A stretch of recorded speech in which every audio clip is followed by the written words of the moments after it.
So, good morning, good afternoon, good evening, everyone, wherever you happen to be in the world today. Welcome, one and all, ladies and gentlemen, to Coffee Talk, holiday edition. Evidently, it is Christmas Day.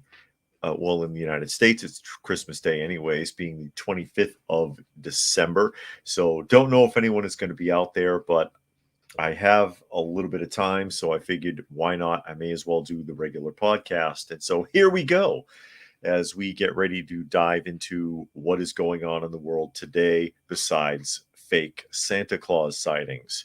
And we'll talk about the news, read a few news excerpts. I'm visited today by Dusty. Hello, Dusty. Dusty keeping me company, sitting here on the table, on the desk. No other cats in the room.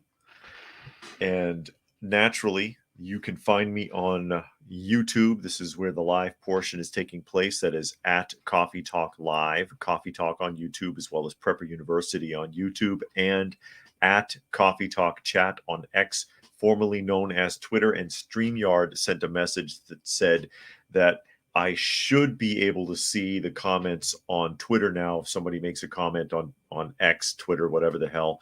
I don't know if that's true or not, but if somebody is on Twitter and they feel like letting me know, we'll find out if that works. And of course, you can find me on Fistful of Radio. That's fistfulofradio.com, podcasting out of Atlanta Monday through Thursday at 4 p.m.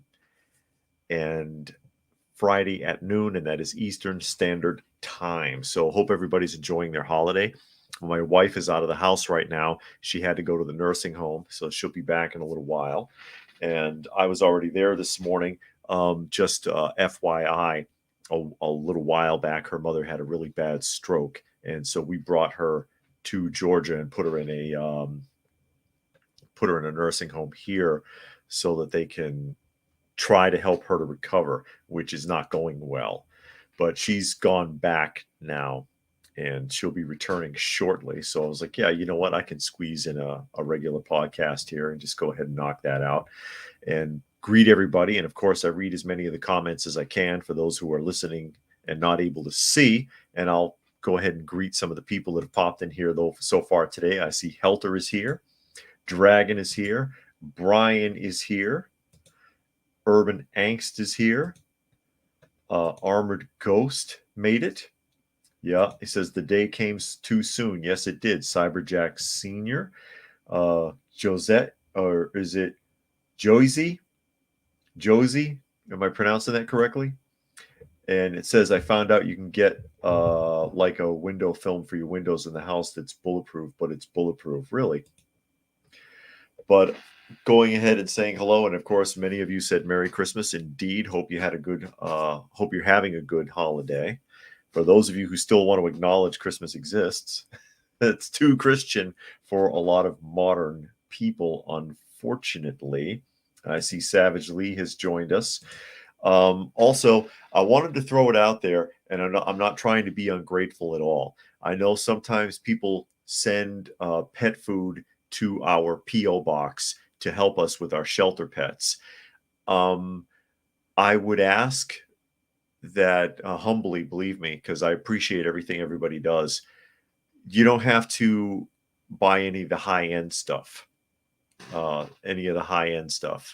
Because I just recently, for example, somebody sent a bag of Blue Buffalo, and I know that's not cheap. But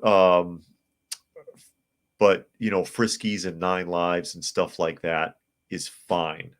It's fine. It's cheaper, and they take to it better. For some reason, the higher end stuff that's supposed to be good for them, they don't like. And I mean, even the feral animals in the backyard back up from it. And in my experience, that tells me something's wrong. And it kind of surprises me that the higher end, we swear there's only 3 ingredients and whatever, that I can't even get possums to eat it. Then something is wrong. Something is really wrong there. But aside from that, it's if you wanted to send pet food, we always appreciate it. It helps a lot. But the cheap stuff, Friskies, 9 Lives, whatever is fine. is fine. And again, I'm not trying to sound ungrateful, but if it's costing you a lot and they're not going to eat it, then I feel like I should say something. And I'm curious if anyone else has experienced that with pet foods. I've found that the more expensive it is, the less likely anyone is to eat it. And that surprises me, even when you're dealing with feral animals that will eat anything. You put table scraps out there, they'll eat bread and broccoli, but they don't want that pet food for some reason. So if anyone else has experienced that, I'd like to hear about it. And Sean is here, says hello today as we get ready to dive into the actual news. And of course, a lot of you are aware now. There's 3 new additions because there was a cat that was back there that was pregnant that's been hanging around, and she gave birth to 3 kittens, and she has moved them into one of the habitats on the porch now, which is great because then we can keep an eye on them. And then, when they're weaned off, then we can get them serviced properly. Urban says, it's like when I'm craving McDonald's burger instead of the healthy food in my refrigerator, I guess. And Savage says, when it comes to feeding the hungry strays, more is better than better. My furry little ones like the cheap stuff better too. 9 lives for the cats, old boy for the dogs. Yeah. And that tells you something when in nature. I wonder how organic and how natural that stuff actually is when they don't want it. It's like the old butter versus margarine test. If you put a stick of margarine and a stick of butter out in the backyard, the ants will eat the butter up, but they won't touch the margarine stick. A lot of times animals instinctively know something, and for some reason they don't like that high-end food. And Armored says cats know if their food was brought to them by Pfizer. I guess so. And again, I really appreciate it. I mean, somebody went through the trouble to send us the food, and I'm like, God, even if I mix it with other stuff, they managed to pick it all out and leave just the blue buffalo still in the bowl. And it's got to sit out for a couple of nights before the nocturnal animals will even eat it. And I'm like, God, raccoons and possums don't want it. What the hell? They'll eat anything except carrots. For some reason, they don't like carrots. And Urban says it also reminds me of the really expensive skin creams that cost $100 per small vial and cause a rash. Yeah, because it's probably the same crap that you can get in regular skin creams. But I just wanted to see if anyone else has experienced that with the pet foods. And again, not trying to be ungrateful. I really appreciate it when people send stuff to our P.O. box. It helps a lot. But if you are going to send it, the cheap stuff is fine. The cheap stuff is fine. We still supplement it with other stuff because we put out real chicken and things like that, they go nuts for it. But for some reason, they don't like that high-end food. And Nature Nerd says chickens won't eat Costco food. That's interesting. And Sean says peas. They don't like peas? But we're going to go ahead and actually open up news here. I've been going on and on, but we're going to open up an actual news article. This offends me a lot.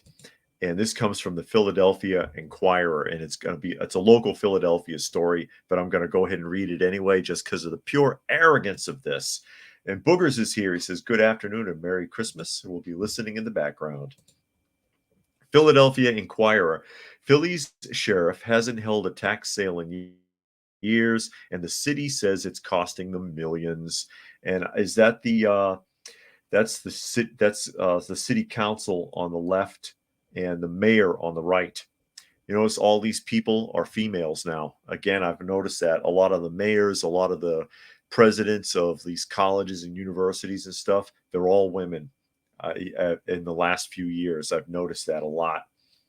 So here we go. Reading into the article, the abandoned building on the corner of 36th and Race Streets is in such high demand that would-be buyers are writing their contact information on a demolition notice the city inspectors taped to the front door. Loving the building, interested in buying, one person wrote next to the email address. A local pharmacist left her phone number below the message, also interested in buying. Built in 1876, As the original home of Simpson's Apothecary, the three-story Italianate-style building near Drexel University still features the original pressed metal facade, advertising drugs and chemicals. It's a beautiful, interesting building. I've always admired it, said Robert Howell, another potential buyer, blah, blah, blah.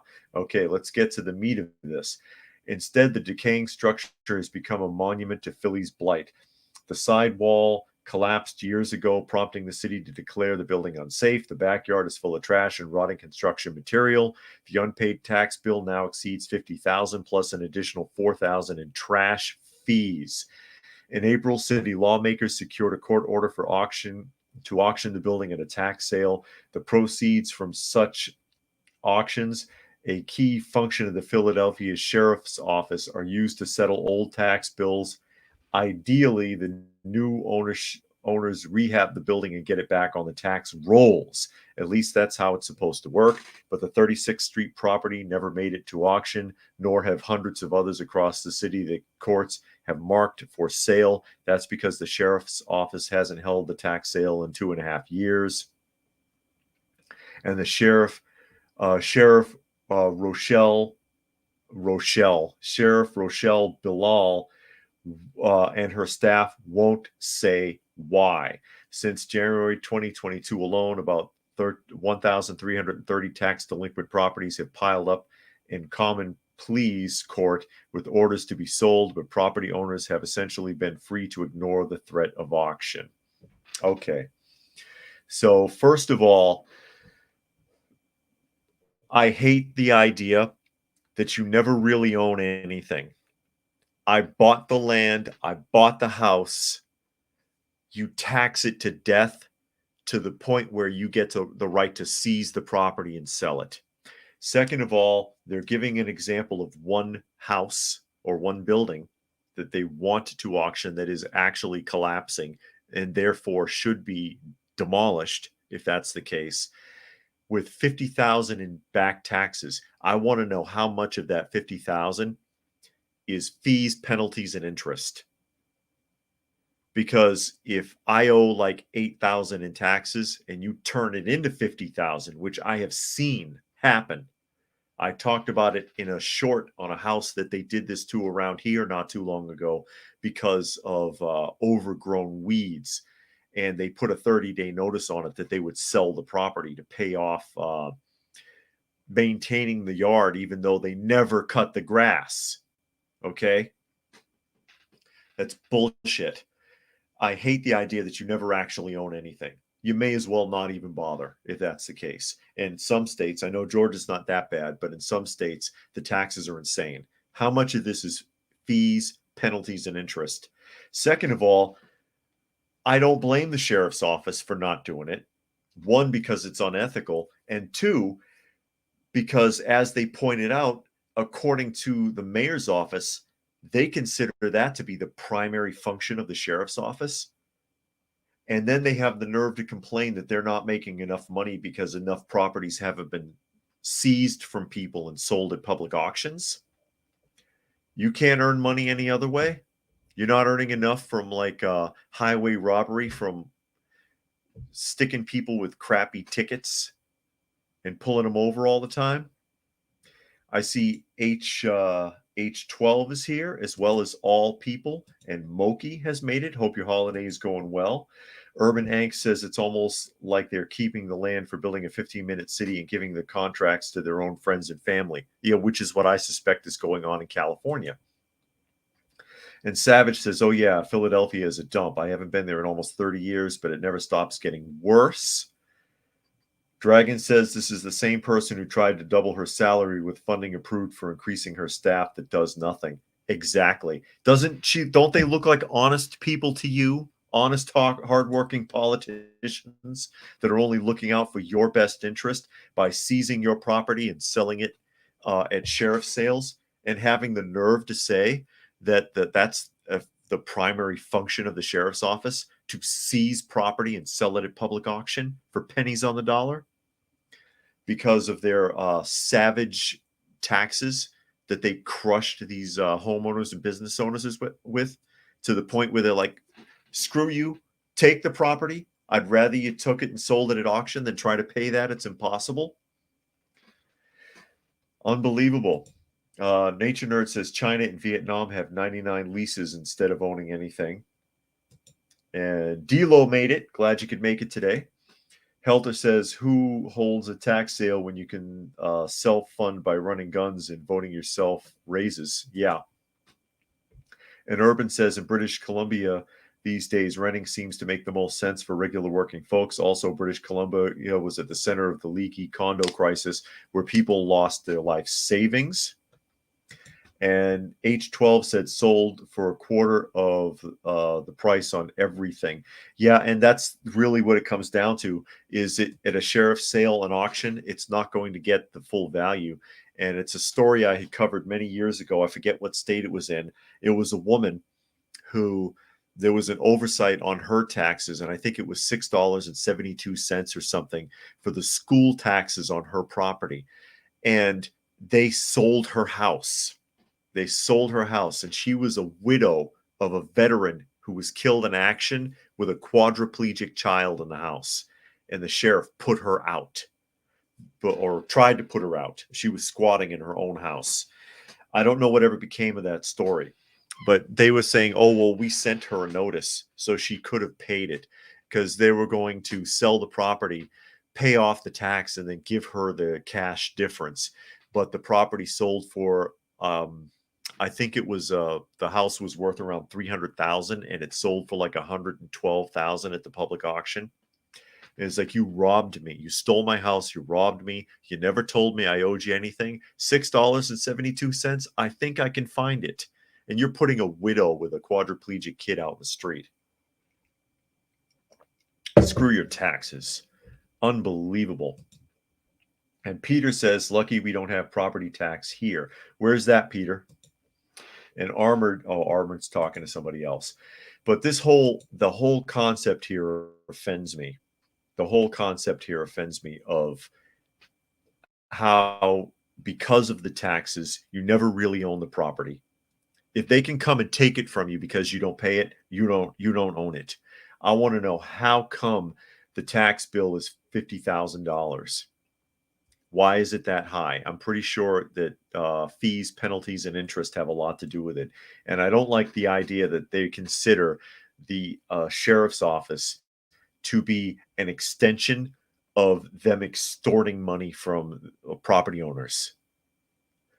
No wonder the sheriff's office refuses to do it and will not give a reason why they have not held a tax sale. They're just letting the court pile up with the orders, but they have not executed any of those orders. And Peter says New Zealand. Okay. Nature Nerd says high property taxes are criminal. It's no different than leasing land. When you upgrade your house, your property is worth more, so your property taxes triple. This shouldn't be allowed. Exactly. And if anything happens to the house, it's only worth the land value anyways. It's just not right. The property taxes and income taxes are they're not right, and they're recent additions in our country. I know, we're talking damn near 100 years now, but the way the system was set up, it was never set up that we should have income or property taxes. And Gary says, howdy you all. Merry Christmas. Yes, indeed. Glad you could make it today. I wasn't sure if anybody would show up today, if anybody was going to make it. As we roll around here, I've blown my gasket over Philadelphia and their tax sales. And like I said, that happened around here recently because of overgrown grass and noxious weeds on a property that somebody owned that they come and check on from time to time because they don't live in the area, and didn't even cut the grass. They weren't servicing that yard and gave them a 30-day notice that they put on a sign in front of the property. And it's like, he's not there, but I'm sure you could find him if you really wanted to. But you'd rather seize that property and sell it at auction to screw somebody over to get a few extra dollars. It's very troubling. It upsets me a lot that's the world we live in. Jumping to an article from the Messenger. And we're talking about migrants. Migrants.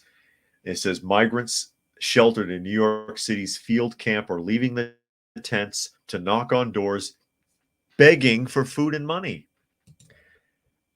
And here we go.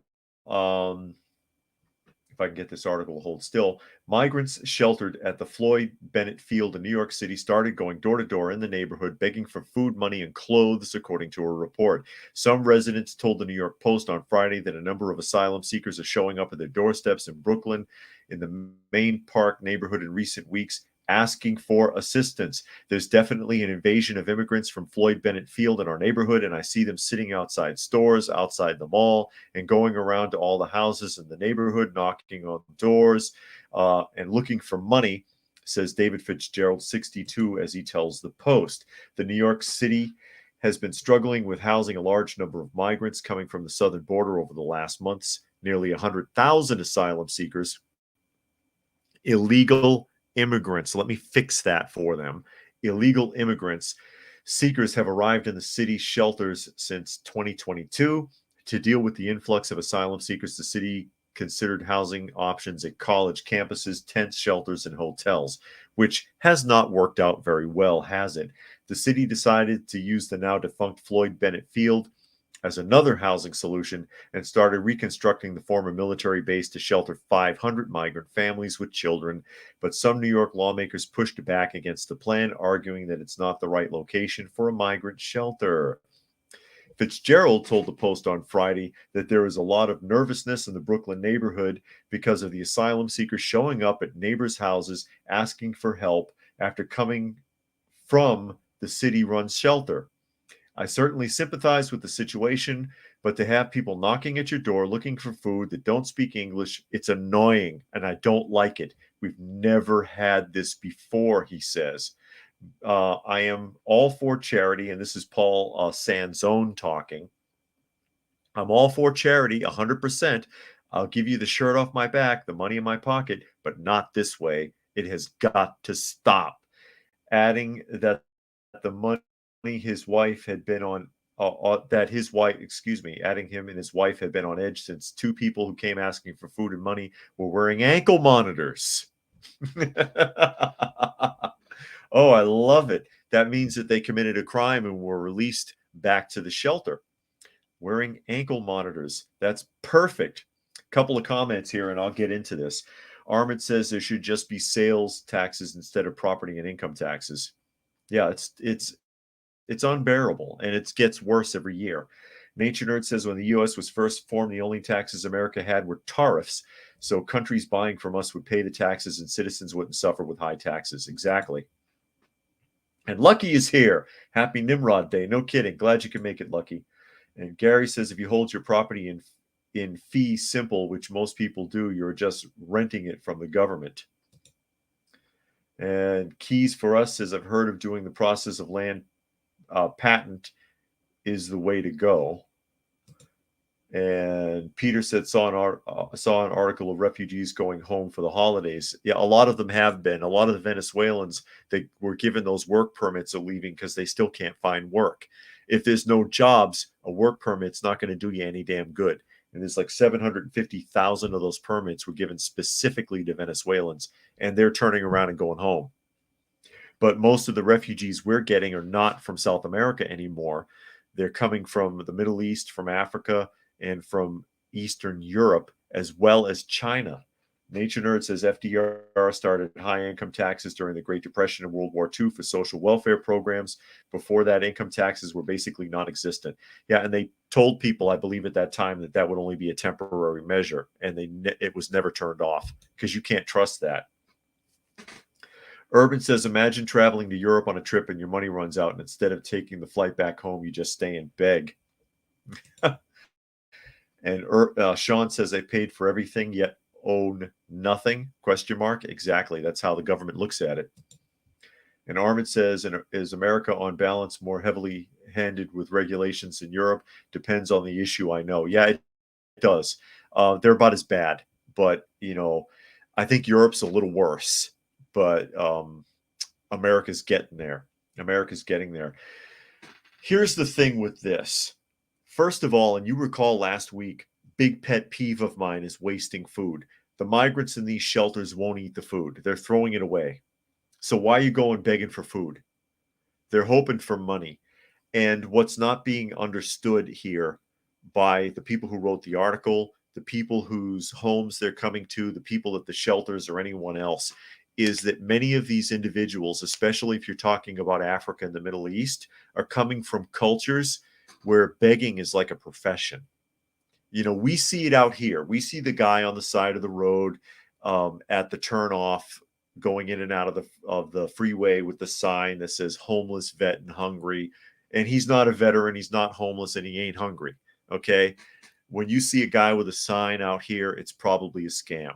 You don't see it too much though. But in a lot of these countries, you see oceans of people begging, going around begging, sitting there with their hands out, you know, whatever. It's a cultural thing in some of these places. They're gonna go and they're gonna beg to see what they can get. They don't need clothes because the shelter's giving it to them. They don't need food because the shelter's giving it to them. As a matter of fact, they're throwing it away. We talked about that again last week. But they sure will take some money, won't they?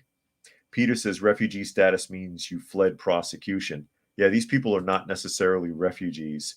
And I see Robert's here, says Merry Christmas. Everyone says hi and hope you have a great day. Thank you, Robert. And Peter says, we're correcting himself, persecution there. And Moki says Feliz Navidad. Absolutely. Hope everybody's having a good holiday. Just thought I would go ahead and do this anyways. Why not? Coffee Talk Christmas edition, everyone. Thank you very much. But yeah, they're not. Most of them are not true refugees. I think the majority of people are aware of that, regardless of how much the media and politicians keep trying to project them that way. They're not true refugees. They're not true migrants. A lot of them are just looking for a handout. I don't want to hear, oh, they came here to work. They came here for a better life.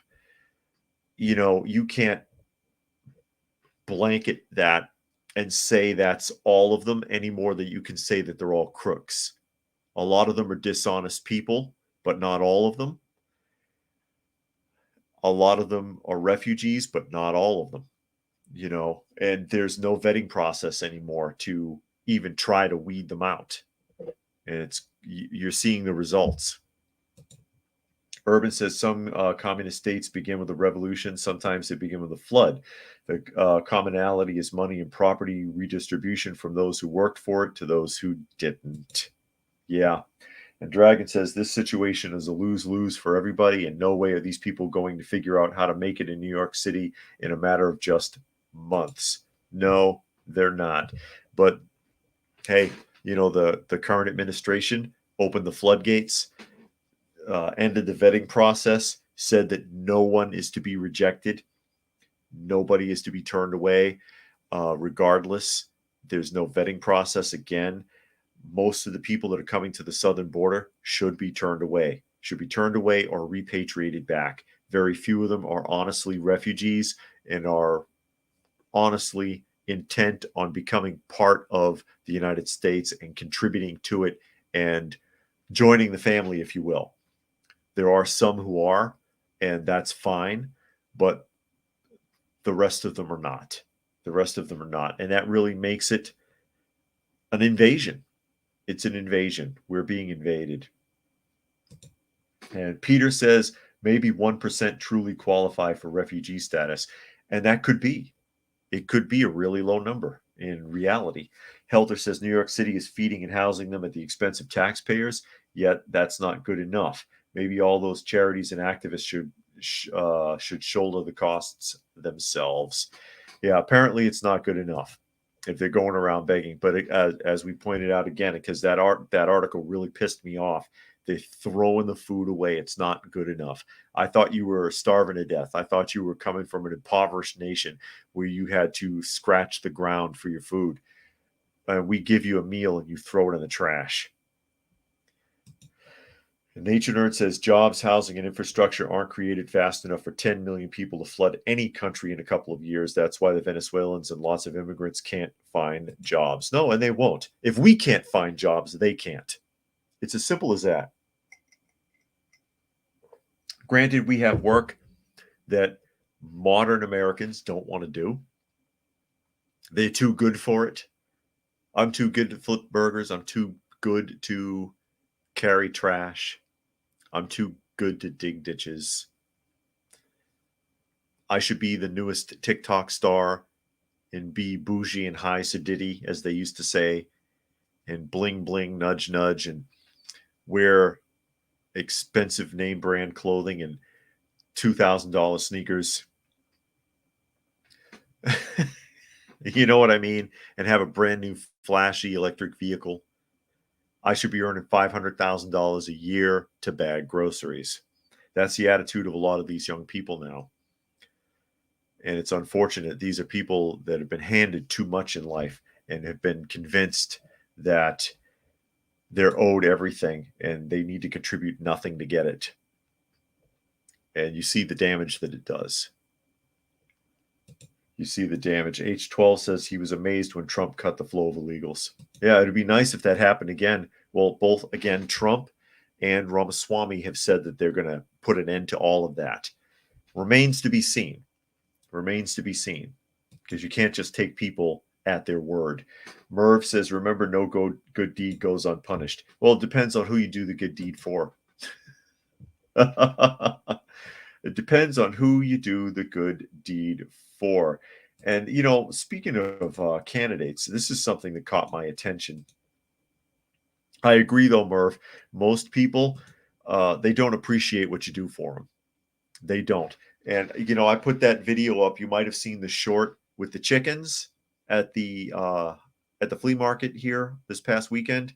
And I said, I just simply stated, if you recall, I hate seeing them penned up like that. I don't like that.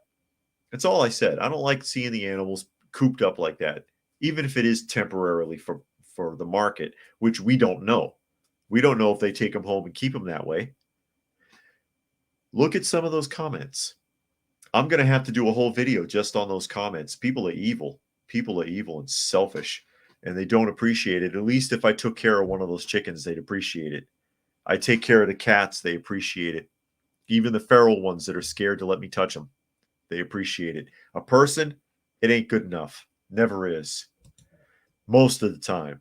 Most of the time, I'll say that. I'm going to talk about Kennedy here real quick because I saw this fluff piece on Kennedy and it annoyed me. Nature Nerd says it's easier for people to travel than ever before with planes, boats, and cars. That's why immigration is a bigger problem than ever before. That's true. And then there's all people. There are true migrants, but they are not true migrants. He means the new ones, nor are they true refugees or asylum seekers. They are invaders.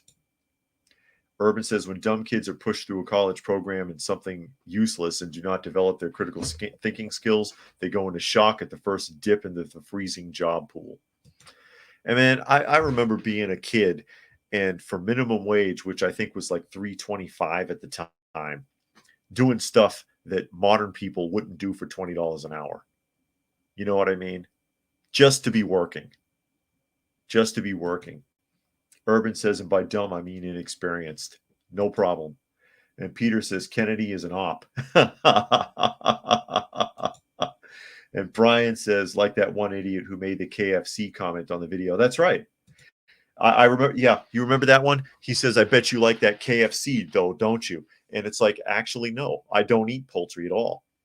And I wouldn't buy KFC because if I did eat poultry, I wouldn't want to eat chicken that came from an industrial farm because I know how badly they're abused there. Okay. At least if you bad enough, you got to kill it and eat it, at least let it live a life while it's alive instead of being crushed into a little pen. You know what I mean? And All People says Ramaswamy is a Soros Foundation fellow and is one of the WF3 young leaders. And Nature Nerd says, and if it's so easy for people to get here, it should be easier than ever to send them back. Also, exactly. Thank you, Nature Nerd. You get a kudos point. This comes from the Associated Press. Again, I'm going to tell you right now, it's a fluff piece talking about how great Kennedy is. And I'm going to remind people of something that I brought up before. It says, in Battleground, Arizona, Robert Kennedy Jr. draws Biden and Trump voters united by distrust. Some voted for Donald Trump and others for Joe Biden. A few had never wanted anything to do with politics before they heard Robert F. Kennedy Jr. on a podcast or YouTube video. Lined up outside a Phoenix wedding hall tucked between a freeway, a railroad track, and a U-Haul rental center, the hundreds of people who turned out Wednesday to hear Kennedy speak shared little in common ideologically. What united them was a deep-seated distrust of the media, of corporations, and especially of the government, and a belief that Kennedy is the only person in politics willing to tell them the truth. And then they quote somebody here.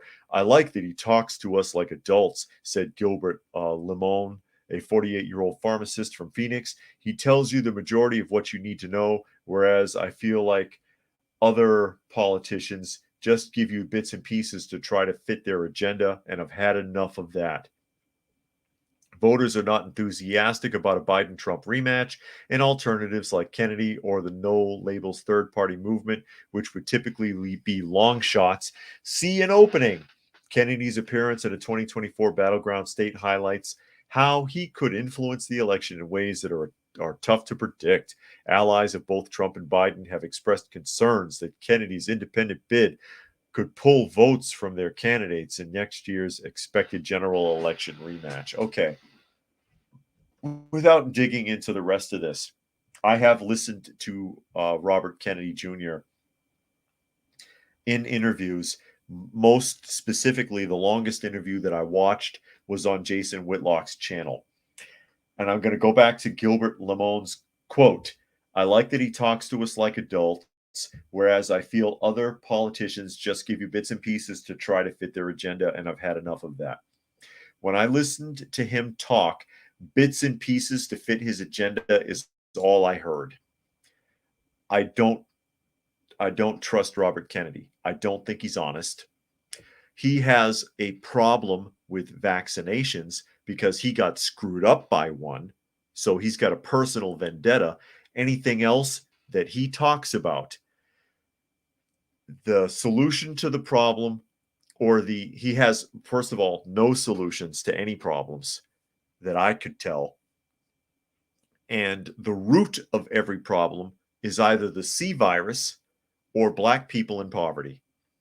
That's his go-to for everything. Well, because the C virus was, and because this and that, and the virus was so bad and so many people died, and, people of color are especially susceptible to the C virus, and so they die more because they're in poverty. That's all I hear. That's all he does. The guy's a complete fraud. A complete fraud. I don't believe him. I don't believe in him. I'll tell him that if he's never going to see this. He's never going to see this video, but I don't believe him. Everything is not because of the C virus. Everything is not because black people are suffering in poverty so badly. There are some, but not all of them, Robert. Give me a break. And I like that you are against vaccinations, but you're only against them because one screwed you up, because you got messed up by it. Let me see if I can catch up a couple here. Nature Nerd. Oh, yeah, I read that one. H12 says, I was a camp staff for $1.90 an hour. Yeah, I worked at a camp also for the APAC Summer Works in Allston, Massachusetts. I did that when I was a teenager too. Peter says UN are shipping these immigrants in. They're arriving with clean clothes and shoes.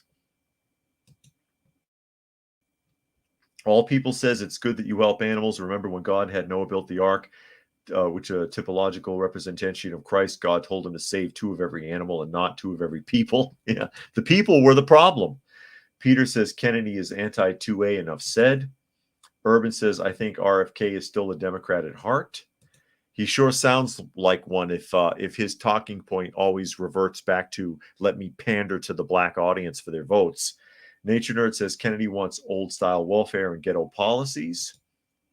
And Peter says Trump supporters like Kennedy Trump supporters like Kennedy just for his stance on the vaccine. However, they would never vote for him.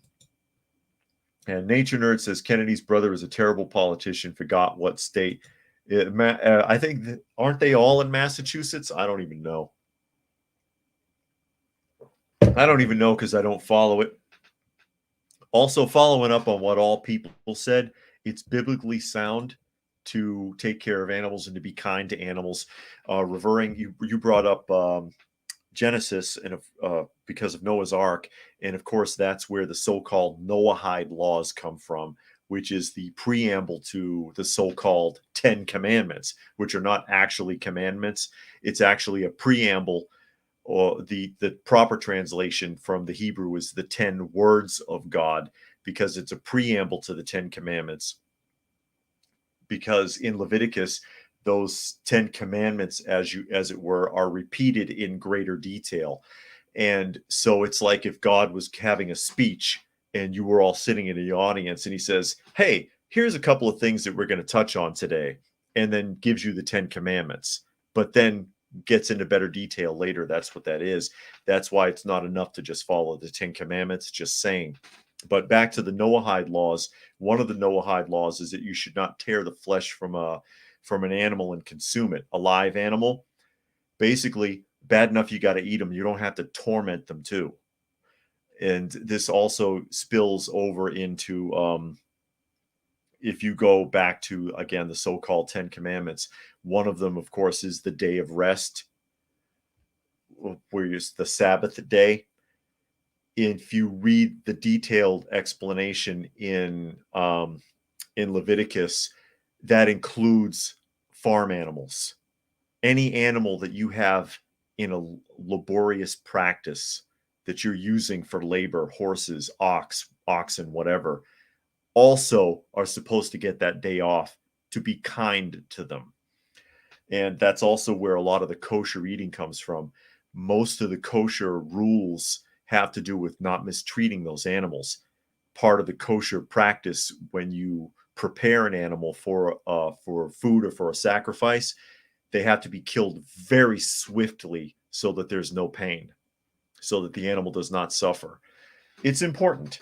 It's important biblically speaking, but people don't understand that, don't consider that. Peter says more whites in policy than any other race. Poverty, excuse me. Yeah, there you go. He said it said policy. He corrected it. More whites in poverty than any other race. That's true. That is true, actually, because no matter, again, people of African descent in the United States, wherever they came from, only account for less than 13% of the U.S. population. Helter says RFK would make for a terrible president. He's come from a legacy family, never had to work hard for anything or his merits without a handout. And Urban says, trip down memory lane, Bible study class. I completely forgot about the 7 Noahide laws. I always remembered there was something before the 10 Commandments. Thank you. Yeah. And like I said, it's very important to read Leviticus and Deuteronomy and to study that, because the 10 Commandments themselves are not actually they are the rules, and they're some of the biggest ones. But like I said, it's as if someone was giving a speech and saying, hey, here's what we're going to be talking about today. Here's some of the big ones. Watch out for them. And then getting into the rest of it. And Peter says, when our chickens stop laying eggs, I let them retire and live out their lives, continuing to feed and look after them. See, and there's nothing wrong with that. They've done their job, especially if you're using them as egg layers. They gave you all that their whole life. Let them roam around. Let them do what chickens do. Let them be comfortable. You're taking their eggs, I mean, it's the least you can do. It's the least you can do. I totally understand that. I totally understand that. But I just wanted to bring that up because, yeah, I do not trust Robert Kennedy. And I saw that fluff piece and I was like, yeah, sure. And they're like, oh, he talks to us like we're adults. What did he do? Cuss a couple of times and you think that's talking to you like an adult? I didn't hear the speech. People have that mentality sometimes too. I knew somebody at one of my kids' schools before I pulled him out of public school, my oldest, and started homeschooling him. And one of the parents was like, "Oh yeah, I really like such and such a teacher. She cusses and everything just like a regular person." I'm like, "That's not very professional. I don't think that's impressive. You're impressed by that? What do I know?" Anyways, wrapping up the whole thing about the chickens. I've gotten so many nasty comments on that from like just angry, selfish, and stupid people. I'm gonna have to do a whole mailbag video probably just about the chickens. It's crazy. I got a bunch about those kittens too. Oh, you're part of the problem. You're creating an invasive community that'll kill everything in the neighborhood, and they're gonna breed out of control. Except for that pregnant female, they all fixed back there. I work with a shelter, I work with a vet, but you don't know that, but you'll make that assumption and attack me, right? You'll just assume, you'll just start throwing stones. Nature Nerd says that's where the whole thing about when Yeshua, Jesus from the Bible, is talking about the plank. Remove the plank from your own eye, then help your brother with his speck. Basically, don't be a hypocrite and nitpick somebody that you're guilty of, or if you don't fully understand the situation. Nature Nerd says the Native Americans had a rule they could use the first plant they found in the forest, only the second, or if they found more, this was to make sure the plant wouldn't go extinct or couldn't go extinct. As we shift around here, this is another top of the tier stupid articles. I've been finding a lot of these recently. You'll love this. And this comes from, who wrote this article? Trendy Digest. Trendy Digest. Sex matters more than gender identity for athletic performance, a study finds. And so, without really diving totally into this, I'll read a couple of the paragraphs real quick.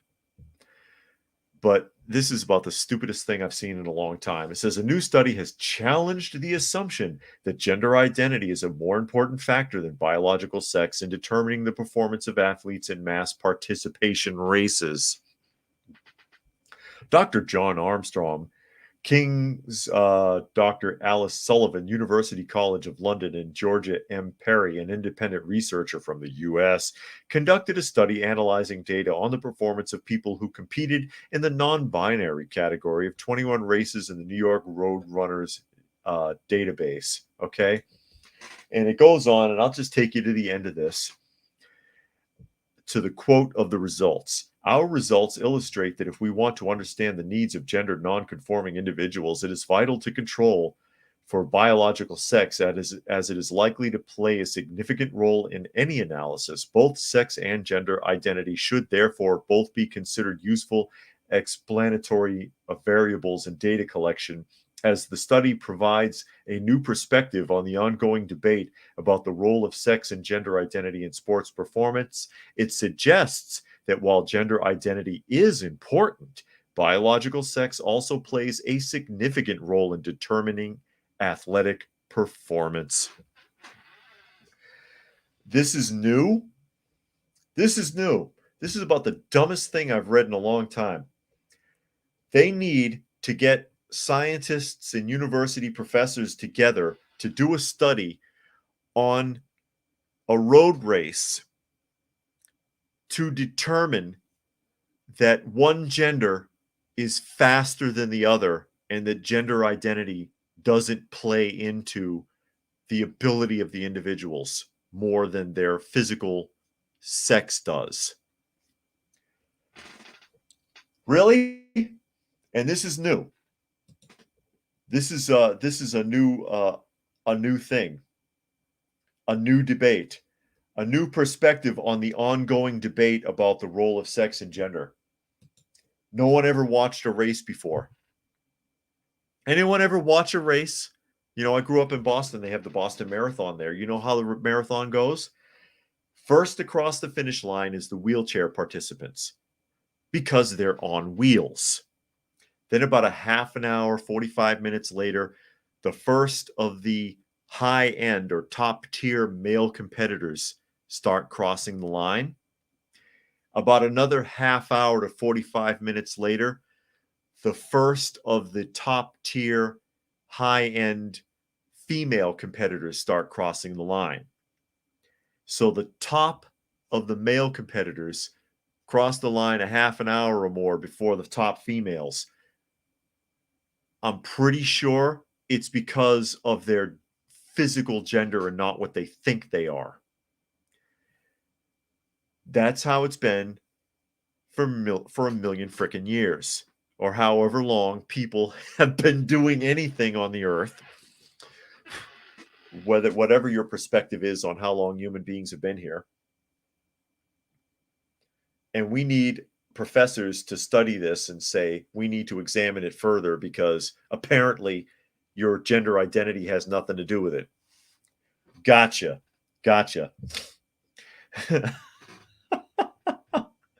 And All People wants to remind us to never forget that 9 out of 10 blacks in the U.S. are not continental United States slavery era descendants. And Armand says Trump would agitate the system the most, so he might still be the best pick for president. Urban agrees. And Peter says the new New Zealand government has thrown out all the gender BS. That would be nice. And Nature Nerd said everyone's IQ is lower than the past, and we don't even know what a man and a woman is anymore. You know what it is? They know, but they're afraid to say, or they think it's going to benefit them somehow to toe the line. And Gary says, isn't the importance of biological sex in sports what Riley Gaines is on about? Yes, that is correct. And Urban says in Orwell's book 1984, he describes a group of young people who wear a crimson, I think, sash to indicate they have renounced sexual thinking. They were the most vicious during the 2-minute hate. Yeah, I think they were the females, right? We don't need men. I'm trying to remember from the book. If you haven't read 1984 or at least watched the movie, which was very close to the book, I recommend it. Dragon says kind of makes you feel insane to read something so simple, especially when it's written like some breakthrough discovery. No kidding. And Brian made a $20 donation to the channel. Thank you, Brian. Always appreciated. Always appreciated when somebody makes a donation to the channel. Thank you very much. And where are we here? MAE says, anyone notice the move to live in a camper from what? To live in a camper? A lot of people have been doing that, living in campers. They tried the tiny house thing and discovered that they were too small. And Urban says, I can't recall if it was just the females, which would certainly be quite pathetic. Yeah, I think it was just the women. And they were because they were scared not to, talking about how great they are for not needing men or something like that. It's hard to recall exactly how it goes. Nature Nerd says Brazil has millions of slaves. When its country was founded, no one in Brazil is asking for reparations. Yeah, but yeah, big surprise. Sex matters more than gender. Unbelievable.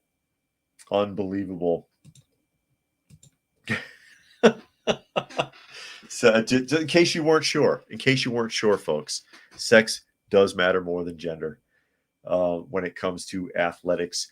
Males are just designed differently, although to look at some of these weak as water, wishy-washy, milquetoast males that we got coming up in the modern generation, you almost can't freaking tell because they're so wet, as they used to say in the UK.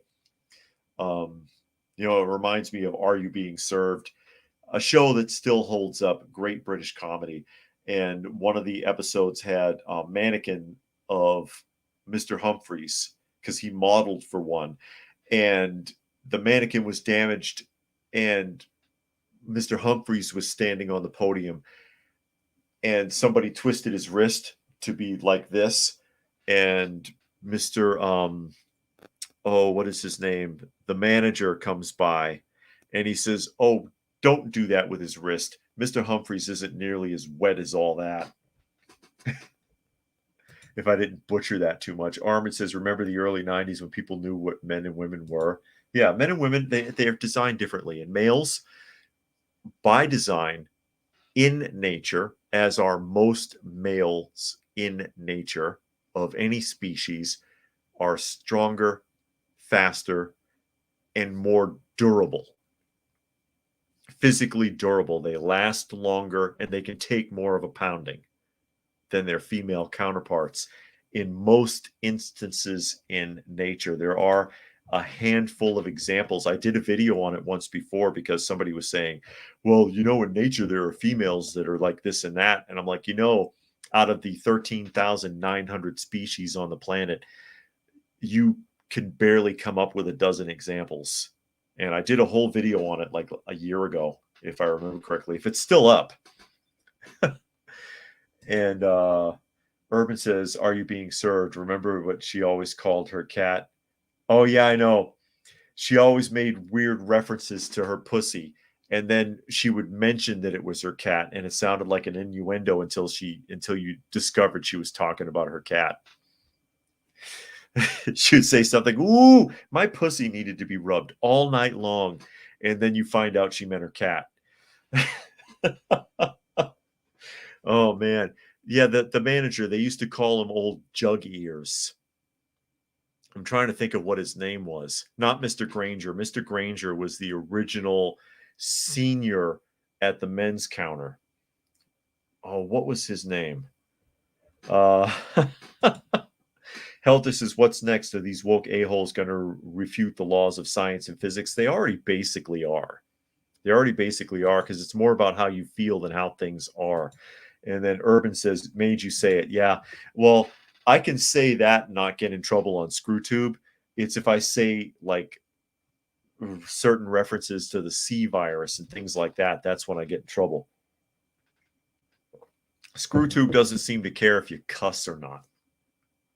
It's like the argument about how there's scientific proof. I saw this recently in an article. Scientific proof. I don't understand why people still believe in God, because there's scientific proof that man evolved from apes. No, there isn't, actually. That's never been proven. That's why there's such a thing as a missing link. You ever heard that expression, the missing link? I know I'm going way off on a bunny trail here, but I'd have saved the article if I had thought of it.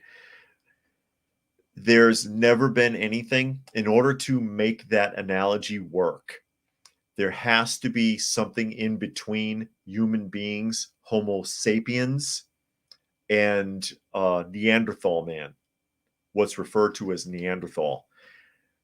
They've never found whatever it is that goes in between the two, and that's what's referred to as the missing link. Without that so-called missing link fitted in there, wedged in there, there's no connection. And so, no, it's never been scientifically proven.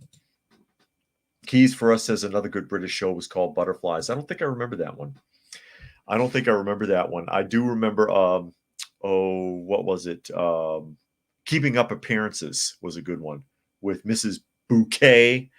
It's not Bucket, it's Bouquet. And she was really super annoying. And usually that does not work with a character. If you've got a really annoying character, nobody likes it. But they will like it if that person gets screwed up by the end of every episode. And Mrs. Bouquet, Mrs. Bucket, was always a failure by the end. So it made it funny. It's kind of like I Love Lucy. Lucy was a real annoying character, but everything she did backfired. And so that made it work.